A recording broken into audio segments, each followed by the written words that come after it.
ನಮಸ್ಕಾರ ಎಲ್ರಿಗೂ. ನಾನು ಶಿವರಾಜ್ ಚವಾಣ್. ಇವತ್ತು ನಾವು ಸಾಯಿಲ್ ಆರ್ಗ್ಯಾನಿಕ್ ಕಾರ್ಬನ್ ಎಂಬ ವಿಷಯದ ಬಗ್ಗೆ ಮಾತನಾಡೋಣ. ಇದು ಒನ್ ಆಫ್ ದ ಇದು ಬಹಳ ಮಹತ್ವಕರವಾದ ಒಂದು ವಿಷಯವಾಗಿದೆ. ಇದು ಕನ್ನಡದಲ್ಲಿ ನಾವು ಮಣ್ಣಿನ ಸಾವಯವ ಇಂಗಾಲ ಅಂತ ಕರಿತೇವೆ. ಸೊ ಮಣ್ಣಿನ ಸಾವಯವ ಇಂಗಾಲ್ ಒಂದು ಕಡೆ ವಾತಾವರಣದಲ್ಲಿ ನಾವು ಇಂಗಾಲ ಅಥವಾ CO2 ಜಾಸ್ತಿ ಆಗ್ತಿರೋದ್ರಿಂದ ಜಾಗತಿಕವಾಗಿ ವಾತಾವರಣದಲ್ಲಿ ಏರುಪೇರು ಆಗೋದನ್ನ ನಾವು ನೋಡ್ತಾ ಇದ್ದೀವಿ. ಅದೇ ಇನ್ನೊಂದು ಕಡೆ CO2 ಪ್ರಮಾಣ ಮಣ್ಣಿನಲ್ಲಿ ಕಡಿಮೆಯಾಗುವುದರಿಂದ ಆಗುವಂತಹ ಪರಿಣಾಮಗಳನ್ನು ನಾವು ಇಲ್ಲಿ ಮುಂದಿನ ಸ್ಲೈಡ್ಗಳಲ್ಲಿ ನೋಡಬಹುದಾಗಿದೆ. ಇದರಿಂದ ಆಗುವಂತ ಅನಾಹುತಗಳು, ಇದರ ಪರಿಣಾಮಗಳೇನೇನು, ಇದರ ಅವಶ್ಯಕತೆ ಏನಾಗಿದೆ, ಹಾಗೆ ಇದರ ಇಂಪಾರ್ಟೆನ್ಸ್ ಏನದನ್ನ ನಾವು ಮುಂದಿನ ಸ್ಲೈಡ್ಗಳಲ್ಲಿ ನೋಡೋಣ. ಸೊ ಸಾಯಿಲ್ ಆರ್ಗ್ಯಾನಿಕ್ ಕಾರ್ಬನ್ ಅಂದ್ರೆ ಒಂದ್ ಸಿಂಪಲ್ ಆಗಿ ಜಸ್ಟ್ ನಾವು ಏನೋ ಹೊಲಕ್ಕೆ ಹೋದ್ಮೇಲೆ ಒಂದು ಕೈಯಲ್ಲಿ ಸ್ವಲ್ಪ ಮಣ್ಣನ್ನು ಹಿಡ್ಕೊಳ್ಳೋಣ. ಆ ಮಣ್ಣಲ್ಲಿ ನಾವು ಏನೇನು ನೋಡಬಹುದು ಅಂದ್ರೆ ಸುಮಾರು 45% ಅಷ್ಟು ಮಿನರಲ್ಸ್ ಅನ್ನು ನೋಡಬಹುದು, ಅಂದ್ರೆ ಪೋಷಕಾಂಶಗಳನ್ನು ನೋಡಬಹುದಾಗಿದೆ. ಸುಮಾರು 25% ಅಷ್ಟು ಗಾಳಿನ ನೋಡಬಹುದು, ಸುಮಾರು 25% ಅಷ್ಟು ನೀರನ್ನು ನೋಡಬಹುದಾಗಿದೆ, ಹಾಗೂ ಇನ್ನೊಂದು 5% ಅಷ್ಟು ಆರ್ಗ್ಯಾನಿಕ್ ಮ್ಯಾಟರ್ ಅನ್ನ ನೋಡಬಹುದಾಗಿದೆ. ಸೊ ಆ ಆರ್ಗ್ಯಾನಿಕ್ ಮ್ಯಾಟರ್ ಅಲ್ಲಿ ನಾವು ಆರ್ಗ್ಯಾನಿಕ್ ಕಾರ್ಬನ್ ಅನ್ನ ನಾವು ನೋಡಬಹುದಾಗಿದೆ. ಅದರಲ್ಲಿ ಲಿವಿಂಗ್ ಆರ್ಗಾನಿಸಮ್ಸ್ ಇರಬಹುದು, ಅಥವಾ ಡೆಡ್ ಟಿಶ್ಯೂಸ್ ಆಗ್ಲಿ, ಹ್ಯೂಮಸ್ ಆಗ್ಲಿ, ಅಂತವನ್ನ ನಾವು ಏನ್ ಮಾಡ್ತೀವಿ ಅಂದ್ರೆ ಸಾವಯವ ಇಂಗಾಲ ಅಂತ ಕರಿತೀವಿ. ಸೊ ಇದು ಏನ್ ಮಾಡ್ತದೆ ಅಂದ್ರೆ ಮಣ್ಣಲ್ಲಿ CO2 ನ ಫಿಕ್ಸ್ ಮಾಡುತ್ತೆ. ಕಾರ್ಬನ್ ಸಿಕ್ವಿಜೇಷನ್ ಪ್ರೊಸೆಸ್ ಅಲ್ಲಿ ಇದನ್ನ ಬಹಳ ಮಹತ್ವಕರ ಕ್ರಿಯೆಯನ್ನು ಇದು ವಹಿಸಿಕೊಳ್ಳುತ್ತದೆ. ಸೊ ಇವಾಗ ನಾನು ಈ ಟಾಪಿಕ್ ಎದಕ್ಕೆ ತಗೊಂಡಿನಂದ್ರ, ರೀಸೆಂಟ್ ಆಗಿ ನಮ್ಮ ಕೃಷಿ ಇಲಾಖೆದವರು ಒಂದು ರಿಪೋರ್ಟ್ ಅನ್ನ ಜಾರಿಗೆ ತರ್ತಾರೆ. ಆ ರಿಪೋರ್ಟ್ ಅಲ್ಲಿ ಏನಾಗ್ತೈತೆ ಅಂದ್ರೆ ಸುಮಾರು 2017ರಿಂದ 2020-24ರವರೆಗೆ ಸುಮಾರು 23 ಲಕ್ಷ ಸಾಯಿಲ್ ಸ್ಯಾಂಪಲ್ಸ್ ಅನ್ನ ತಗೋತಾರೆ. ಆ 23 ಲಕ್ಷ ಸಾಯಿಲ್ ಸ್ಯಾಂಪಲ್ಸ್ ಅಲ್ಲಿ ಈ ತರ ಒಂದು ವರದಿಯನ್ನ ಕೊಡ್ತಾರೆ ಅವರು. ಸೊ ಇದರಲ್ಲಿ ನಾವು ಆರ್ಗ್ಯಾನಿಕ್ ಕಾರ್ಬನ್ ನೋಡಬಹುದಾಗಿದೆ. ಅದರಲ್ಲಿ ಸುಮಾರು 52% ಅಷ್ಟು ಡಿಫಿಷಿಯೆಂಟ್ಸ್ ಇದೆ ಅಂತ, ಕೊರತೆಯಿಂದ ಮಣ್ಣುಗಳು ಇದೆ ಅಂತ ಅರ್ಥ. ಅಂದ್ರೆ ಸುಮಾರು 1200 ಸ್ಯಾಂಪಲ್ಸ್ಗಳು ಡಿಫಿಷಿಯೆಂಟ್ ಇದಾವೆ ಅಂತ ಅರ್ಥ. ಅದರ ಜೊತೆ ಕಡಿಮೆ ಪ್ರಮಾಣದಲ್ಲಿ ಸಿಗುವ ಪೋಷಕಾಂಶಗಳು, ಸಲ್ಫರ್ ಆಗಲಿ, ಜಿಂಕ್ ಆಗಲಿ, ಬೋರಾನ್ ಆಗಲಿ, ಇವುಗಳು ಕೂಡ 50%ಗಳ ಮೇಲಿನ ಡಿಫಿಷಿಯೆಂಟ್ ಇದಾವೆ. ಅಂದ್ರೆ ನಮ್ಮ ಕರ್ನಾಟಕದಲ್ಲಿ ಉಳಿಮೆ ಆಗುವಂತಹ ಪ್ರದೇಶದಲ್ಲಿ ಸುಮಾರು ಅರ್ಧಕ್ಕಷ್ಟು ಅಂದ್ರೆ 51% ಅಷ್ಟು ಮಣ್ಣಿನಲ್ಲಿ ಸಾವಯವ ಇಂಗಾಲದ ಪ್ರಮಾಣ ಕಡಿಮೆ ಇದೆ. ಸೊ ನಾವು ಪ್ರತಿಯೊಂದು ಜಿಲ್ಲೆಗಳಿಗೆ ನೋಡೋಣ. ಸ್ಪೆಸಿಫಿಕ್ ಆಗಿ ನೋಡಿದ್ರೆ ನಾವು ನಾರ್ತ್ ಕರ್ನಾಟಕ ಮತ್ತು ಸೆಂಟ್ರಲ್ ಕರ್ನಾಟಕ ಆ ಭಾಗದಲ್ಲಿ ಜಾಸ್ತಿ ಪ್ರಮಾಣದಲ್ಲಿ ಈ ಸಾವಯವ ಇಂಗಾಲದ ಕೊರತೆನ ನೋಡಬಹುದಾಗಿದೆ. ಯಾದಗಿರಿ ಜಿಲ್ಲೆ ಹಾಗೂ ಬಿಜಾಪುರ, ರಾಯಚೂರು, ಸಿಂಧನೂರು, ಆಮೇಲೆ ಧಾರವಾಡ, ಕೊಪ್ಪಳ, ಬಳ್ಳಾರಿ, ಚಾಮರಾಜನಗರ ಇಂಥ ಜಿಲ್ಲೆಗಳಲ್ಲಿ ಸಾವಯವ ಇಂಗಾಲದ ಪ್ರಮಾಣ ಭಾರಿ ಕಡಿಮೆ ಆಗಿದೆ. ಅದರಲ್ಲೂ ಕೋಲಾರ ಎಂಬ ಜಿಲ್ಲೆಯಲ್ಲಿ ಸುಮಾರು 80% ಆಫ್ ಸಾಯಿಲ್ ಸ್ಯಾಂಪಲ್ಸ್ ಏನ್ ಕಲೆಕ್ಟ್ ಮಾಡಿದ್ದಾರೆ ಅದರಲ್ಲಿ ಅಷ್ಟು ಡಿಫಿಷಿಯೆಂಟ್ ಸಾಯಿಲ್ಸ್ ಇದೆ.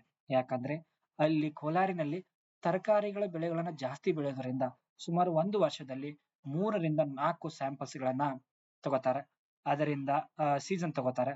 ಅದೇ ತರ ದಕ್ಷಿಣ ಕನ್ನಡ ಆಗಲಿ, ಆಮೇಲೆ ಉತ್ತರ ಕನ್ನಡ ಆಗಲಿ, ಆಮೇಲೆ ಮಡಿಕೇರಿ, ಮಂಗಳೂರು ಇಂಥವು ಇದು ಕಾಡು ಇರುವಂತ ಒಂದು ಪ್ರದೇಶ. ಇದರಲ್ಲಿ ನಾವು ಸಾವಯವ ಇಂಗಾಲದ ಪ್ರಮಾಣ ಜಾಸ್ತಿ ನೋಡಬಹುದು. ಅದಕ್ಕೆ ಇಲ್ಲಿ ಸಾವಯವ ಇಂಗಾಲದ ಪ್ರಮಾಣ ಸಫಿಶಿಯಂಟ್ ಆಗಿ ಕಾಣು ಬರುತ್ತದೆ. ಸೊ ಇದರ ಮಹತ್ವತೆ ಏನಪ್ಪಾ ಅಂತ ಅದನ್ನ ಫಸ್ಟ್ ಗೆ ತಿಳ್ಕೊಳ್ಳೋಣ. ಇದು ಏನ್ ಮಾಡ್ತಿದ್ರೆ it's vital for soil health. ಇದು ಏನ್ ಮಾಡ್ತೈತಿ, ಒಂದು ಆರೋಗ್ಯಕರವಾದ ಮಣ್ಣನ್ನು ಇರಕ್ಕೆ ಹೆಲ್ಪ್ ಮಾಡ್ತತೆ, ಮತ್ತೆ ನೀರನ್ನು ಹಿಡ್ಕೊಳಕ್ ಹೆಲ್ಪ್ ಮಾಡ್ತತೆ. ನ್ಯೂಟ್ರಿಯೆಂಟ್ ಅವೈಲಬಿಲಿಟಿ, ನಾವು ಕೊಡುವಂತ ಪೋಷಕಾಂಶಗಳಲ್ಲಿ ಜಾಸ್ತಿ ಪ್ರಮಾಣದ ಹೀರ್ಕೊಳ್ಳಕ್ಕೆ ಹೆಲ್ಪ್ ಮಾಡುತ್ತೆ. ಮತ್ತೆ ರಸಸಾರವನ್ನ ಇಕ್ವಿಲಿಬ್ರಿಯಂ ಆಗಿ ತರುತ್ತೆ. ಅದೇ ತರ ಇದು ನೀರ ಸವಳೀಕರಣವನ್ನು ತಡೆ ಹಿಡುತ್ತದೆ. ಅದರ ಜೊತೆಗೆ ಇದು ಏನ್ ಮಾಡ್ತದೆ ಅಂದ್ರೆ ಪ್ರೊಡಕ್ಟಿವಿಟಿ ಇನ್ಕ್ರೀಸ್ ಆಗುತ್ತೆ. So what are the factors that are contributing to decline in soil organic carbon ಅಂತ.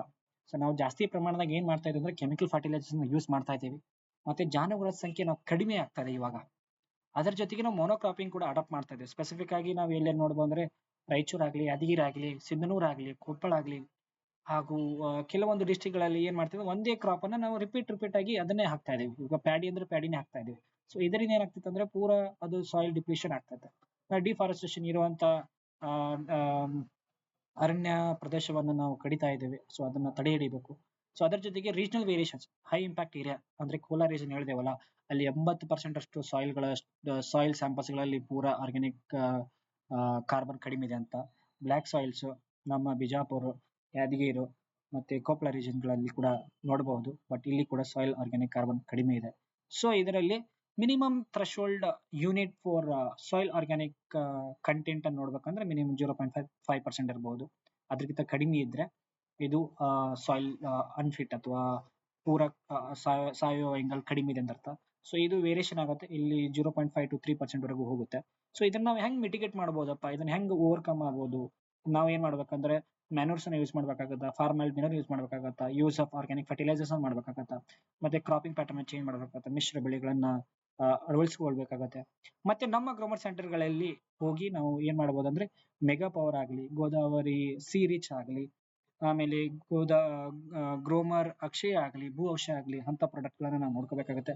ಸೊ ಆ ಪ್ರಾಡಕ್ಟ್ ಅಥವಾ ಆ ಪ್ರಾಡಕ್ಟ್ ಗಳ ಬಗ್ಗೆ ಮಾಹಿತಿನ ನಾನು ಕೊಡ್ತೇನೆ.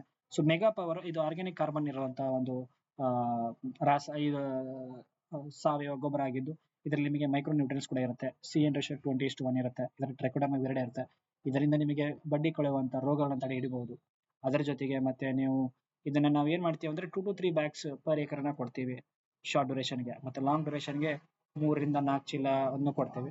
ಸೊ ಇನ್ನ ಒಂದು ಗ್ರೋಮರ್ ಭೂಕ್ಷಯ ಅಂತ, ಇಲ್ಲಿ ನಾವು 14% ಸಾವಯವ ಇಂಗಾಲ ನೋಡಬಹುದು. 1% ಸೀಡ್ ವೀಡ್ ಎಕ್ಸ್ಟ್ರಾಕ್ಟ್ ಇರುತ್ತೆ. 1% ಮ್ಯಾಗ್ನೀಸಿಯಂ ಇರುತ್ತೆ. ಸೊ ಆಯಿಲ್ ಕ್ರಾಪ್ಸ್ ಗೆ ನಾವು 3 ರಿಂದ 4 ಚೀಲ ಬ್ಯಾಗ್ ಕೊಡ್ತೇವೆ. ಮತ್ತೆ ಅದರ್ ಕ್ರಾಪ್ಸ್ ಗೆ 2 to 3 ಬ್ಯಾಗ್ಸ್ ಪರ್ ಏಕರ್ ನಾವು ಕೊಡ್ತಾ ಇದ್ದೀವಿ. ಗೋದಾವರಿ ಸೀರೇಜ್ ಪೌಡರ್, ಇದು ಪೌಡರ್ ರೂಪದಲ್ಲಿದ್ದು ಇದರಲ್ಲಿ 14% ಆರ್ಗ್ಯಾನಿಕ್ ಕಾರ್ಬನ್ ಇರುತ್ತೆ. ಸೊ ಇದರಲ್ಲಿ organic nitrogen, organic phosphorus, organic potash ಕೂಡ ನಾವು ನೋಡಬಹುದು. ಅದರಲ್ಲಿ ನಿಮಗೆ CN/20:1 ಇರುತ್ತೆ. ಸೊ ಇದನ್ನ 3 ರಿಂದ 4 ಚೀಲ ಎಕರೆ ಕೊಡ್ತೀವಿ ನಾವು. ಅದು ಡಿಪೆಂಡಿಂಗ್ ಅಪಾನ್ ಯಾವ ಕ್ರಾಪ್ ಐತೆ, ಯಾವ ಬೆಳೆ ಐತೆ, ಮಣ್ಣು ಹೆಂಗೈತೆ ಅದನ್ನ ನೋಡ್ತೀವಿ. ಸೊ ನಿಮಗೆ ಜಾಸ್ತಿ ಪ್ರಮಾಣದ ನಿಮ್ಮ ಮಣ್ಣನ್ನ ನಿಮ್ಮ ಮಣ್ಣನ್ನು ಪ್ರೊಟೆಕ್ಷನ್ ಮಾಡ್ಬೇಕಂದ್ರೆ ಈ ಒಂದು ಸಾವಯವ ಗೊಬ್ಬರವನ್ನು ಯೂಸ್ ಮಾಡ್ಬೇಕಾಗತ್ತೆ. ಆಮೇಲೆ ಕೊಟ್ಟಿಗೆ ಗೊಬ್ಬರನ ಜಾಸ್ತಿ ಪ್ರಮಾಣದಲ್ಲಿ ಯೂಸ್ ಮಾಡಿದ್ರೆ ನಿಮ್ಮ ಮಣ್ಣಿನ ಫಲವತ್ತತೆ ಇನ್ಕ್ರೀಸ್ ಆಗುತ್ತೆ. ಅದೇ ರೀತಿಯಲ್ಲಿ ನಿಮ್ಮ ಮಣ್ಣಿಗೆ ಸಿಗುವಂತಹ ಸೂಕ್ಷ್ಮ ಜೀವಾಣುಗಳ ಸಂಖ್ಯೆ ಜಾಸ್ತಿ ಆಗತ್ತೆ. ಹಾಗೂ ನಿಮಗೆ ನಿಮ್ಮ ಹೊಲದಲ್ಲಿ ಬರುವಂತ ಬೆಳೆಗಳಿಗೆ ಅದು ಕೂಡ ಕ್ವಾಲಿಟಿ ಸೀಡ್ಸ್, ಕ್ವಾಲಿಟಿ ಬೆಳೆ ಕೂಡ ಬರುತ್ತೆ. ಅದೇ ರೀತಿಯಲ್ಲಿ ನಿಮ್ಮ ಹೊಲದಲ್ಲಿ ಒಳ್ಳೆ ಇಳುವರಿಯನ್ನು ನೀವು ನೋಡಬಹುದಾಗಿದೆ.